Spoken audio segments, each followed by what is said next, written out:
Today, we're going to talk about how students can use Google Sheets to stay organized, manage assignments, and boost productivity in 2025.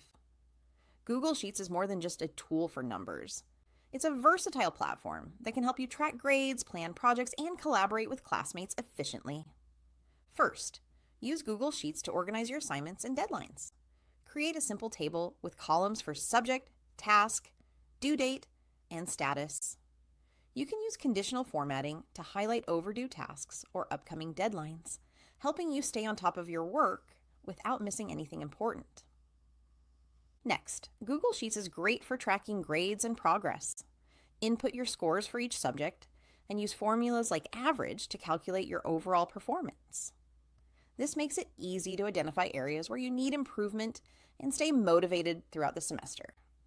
Another useful tip is collaborating with classmates. Google Sheets allows multiple users to edit a document simultaneously, making group projects and study planning seamless. You can share the sheet, leave comments, and work together in real time, which is especially helpful for remote learning or online classes. Students can also use Sheets for project planning and data analysis. You can create timelines, checklists, and even charts to visualize your progress. Using formulas and functions like sum, countif, or simple charts can help you organize research data or track study hours effectively. Finally, take advantage of Google Sheets templates. There are ready-made templates for class schedules, budget tracking, grade tracking, and project management.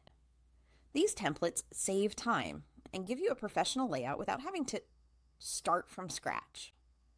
By using Google Sheets, students can stay organized, track progress, collaborate efficiently, and manage their academic work more effectively in 2025. If you found this guide helpful, don't forget to like this video, subscribe to the channel, and stay tuned for more study tips and productivity hacks.